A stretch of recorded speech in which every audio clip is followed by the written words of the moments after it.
Hello, and welcome back to the first and possibly last episode of this podcast, where we dive deep into the past to make sense of the present. Today, we're diving into a topic that's not only just fascinating but also incredibly relevant, and that is colonialism, especially within the Muslim world.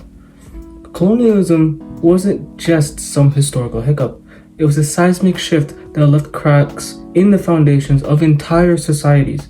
When most people hear about colonialism, they think about the British Raj or the French Algerians. But it's so much bigger than that. It's a story of economic exploitation, cultural upheaval, and political chaos. And here's the kicker. The effects are still playing in our modern world. So, let's begin.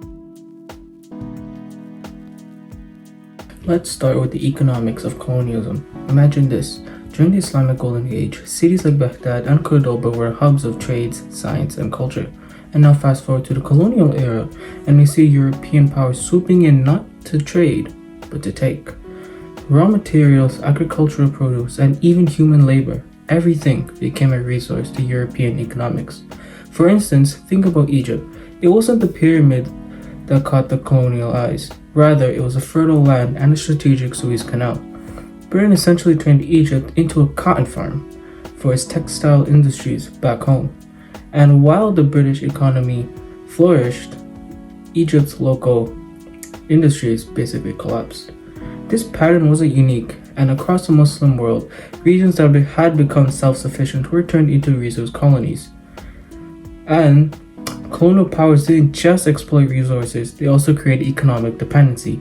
It is basically like draining your neighbor's pool and then selling them the water at triple the price. Today, we see echoes of this economic legacy in global trade inequalities. Developing nations, many of them former colonies, still struggle to catch up. And it's no coincidence. It's basically history in action.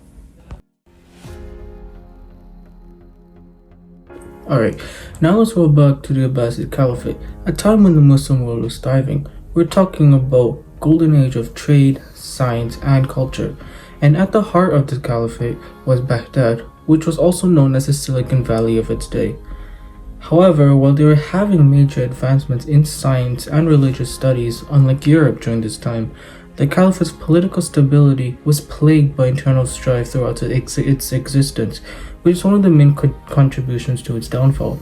And while they did manage to hold on, even with this issue, all of a sudden the Mongols came crashing in like a wrecking ball in 1258.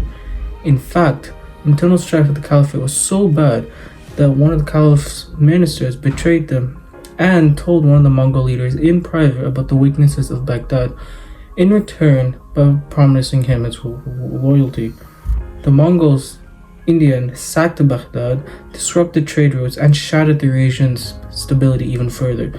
This is just one of the many examples of how political instability leads things to like the destruction of your entire empire, and how it makes it easier for like other like empires and nations to like swoop in and take your land. All that chaos made the region vulnerable, and by the 15th and 16th centuries, European powers were rising, and with their newfangled ships and gunpowder, they started eyeing the Muslim world not as a partner in trade, but as a prize to be conquered. Now, let's shift gears and talk more politics. Colonialism didn't just exploit, it restructured. The Ottoman Empire, for example, was one of the most powerful empires in history, ruling over a diverse community with relative stability. But just like its predecessor, the Abbasids, the empire was weakened by internal strife and political instability later on. And during this time, European powers saw an opportunity and they took advantage. The infamous Six-Picot Agreement of 1916 was a secret deal between Britain and France to carve up the Ottoman Empire into zones of control. The agreement effectively divided the Ottoman provinces outside the Arabian Peninsula into areas of British and French control. It was literally just British and France carving up the Middle East over tea and biscuits, ignoring the people who actually lived there. The result? Artificial borders that ignored ethnic, tribal, and religious realities.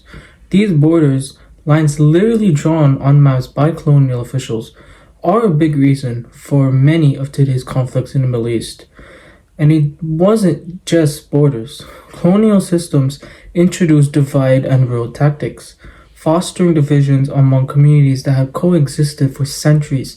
For example, in Algeria, the French privileged certain groups of over others, sowing seeds of resentment that lingered long after independence. Now, colonialism wasn't just about controlling land and resources, it was also about controlling identity. Indigenous languages, arts, and traditions were often sidelined in favor of Western norms. Take Algeria again. The French banned Arabic in schools and pushed French as the primary language. Over time, this eroded cultural identity and created a sense of alienation among Algerians. This wasn't unique to Algeria. Similar patterns emerged in India, Indo, and elsewhere in the Muslim world. The impact?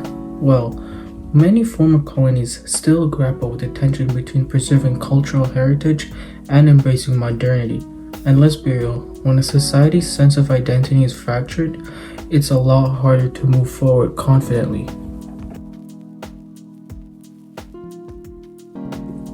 So, why does any of this matter? Why should we care about colonialism in the Muslim world today? Well, for starters, it helps us understand the root cause of many modern challenges: economic struggles, political instability, and the current cultural identity crisis. Take the Israeli-Palestinian conflict or the struggles in Iraq and Syria, for example. These aren't just modern problems, these are deeply rooted in colonial legacies. Understanding that history helps us approach these issues with more nuance and hopefully more compassion. And let's not forget, colonialism isn't entirely a thing of the past. Many argue that economic neocolonialism is alive and well, with global institutions and corporations wielding power in ways eerily reminiscent of colonial empires. Recognizing these patterns is a first step towards change. So there you have it, the enduring shadow of colonialism in the Muslim world. It's a story of exploitation, resilience, and unfinished business. But it's also a story that reminds us why history matters.